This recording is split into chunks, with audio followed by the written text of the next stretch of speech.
Good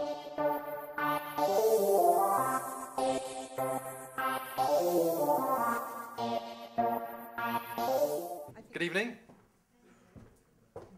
So we're the guys, this Peoplevox company, that there's a website and then stuff goes out the door of your warehouse. We're the bit in the middle providing the software to the warehouse. Now, the reason we were asked to be here is I reckon that 80% or so of the complaints online are due to crap delivery or bad customer service once they've got a bad delivery. We go into online and review ratings from Trustpilot, and it's quite easy to phone someone up and say, are you interested in sorting your warehouse out and getting stuff out on time and accurately and showing online what you've actually got? If they say no, we say, well, you might want to consider that because your rating on Trustpilot is extremely bad. So we reckon a 9.8 out of 10 is acceptable. Below that, you're clearly doing something a bit wrong.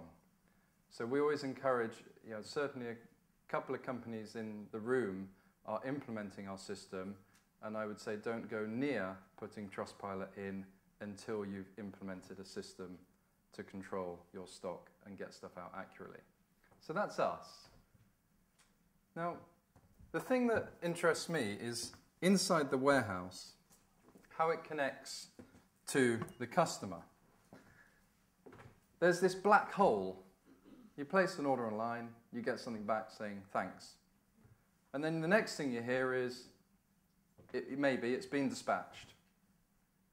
Now there could be a period of time between which you might want to, certainly if I've ordered something, I'm going to want to know that it's on its way, especially if it's critical and I've got to wear my new suit tomorrow. Okay? So one of the things we do in a warehouse is when stuff comes through the door, in a lot of warehouses you're rigidly told where to put things. Now, I've been in a few warehouses and the people that you ask to do something might not listen. Okay, just from experience. So if that's the case, maybe we should recommend and allow them to just put it in any gap. Okay, it's a pain to have loads of mixed products in a location, but they're going to do it anyway because it's the end of their shift, they're a contractor coming in for the day, they don't really care about your warehouse, sadly. Okay? So we encourage people, we recommend where to put stuff in gaps rather than enforcing it. The benefit of that for us is if we're an e-commerce company, we get stuff online immediately to sell. So in 1 hour, it's there, online, selling. We know exactly where it is. Okay, it might be a goods in, but at least it's in a gap that we are waiting for, and then we sell it immediately and get it out the door. Okay? It's amazing how many companies wait 24 hours or 48 hours before the product's online, ready to sell. So that's the first point. The second one is, okay, imagine I'm an e-commerce company. All of you lot, you've ordered via Amazon. You lot ordered on my own website. Okay? I make more money out of you, in theory, because I've got higher margin, but I don't give a crap about you. I care about these guys because my ratings. So my Trustpilot ratings are rubbish, but my Amazon ratings are great. Okay? So I go into warehouses and I see people printing paper on a print run. They're sorting it through, and they're going, right, quickly, next day, Amazon, DPD 24, go and pick those. Okay? And then they get to their cutoff time, and sorry, we missed the cutoff for you guys. I know you paid more, I know you won't come back, but I've got my high Amazon rating. Okay? So what we try and do quite often is, thank you for buying via Amazon, but we want to convert you to over here. So simple pack bench instructions or inserts that are discount codes or something to encourage you to go to that side from the dark side is quite useful.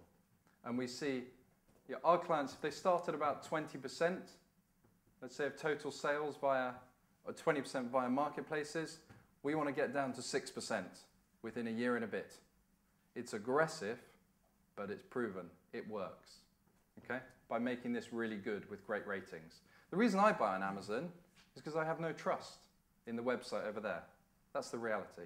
Another thing to think about, just a little tip for you guys over here, buying from my website, I might put a little video at checkout saying, if you press go now, don't worry, we use this technology, we're going to pick the right thing, it's fully accurate, so when we say we've got that pink dress for the party tomorrow night, we actually have.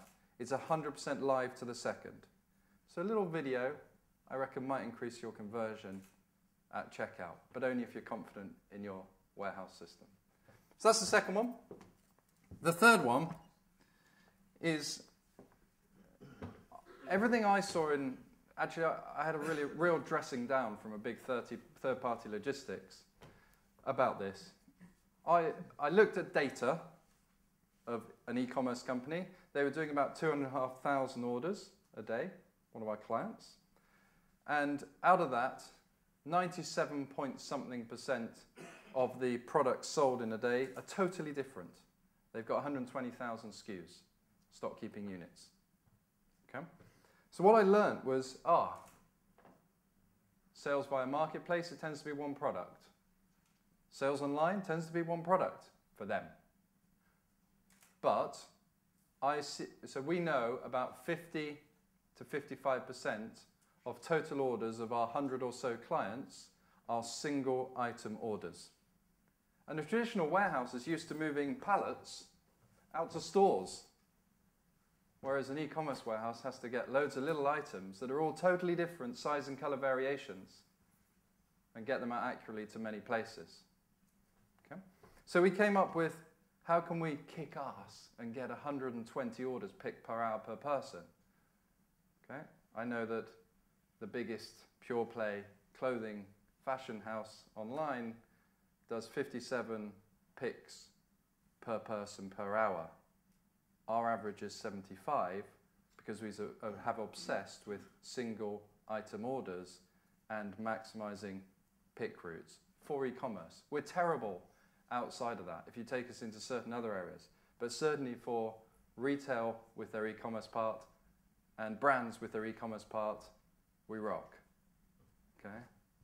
So that was the third one. So picking for singles is a major focus to get stuff out the door. The final thought for the night, for me, is we all have a cut-off time, right? We say 2 o'clock, last orders. And then we're rushing to get everything ready for the truck. Because if you tell the truck to wait, then you're going to miss the next connection. So they always have to leave on time-ish. Okay? So there's no way around that, depending upon size. So what about knowing exactly how many orders you can pick and how many items and where they are, and moving that cut-off time dynamically based upon number of orders? So rather than having 2 o'clock, knowing you've got the capacity to actually have it till 3 o'clock, why not take advantage of it? Because we know every hour, that commuting time, and then once they put the kids in bed, is shopping time. Okay? So we're working hard on that as well. That's me done. Thank you.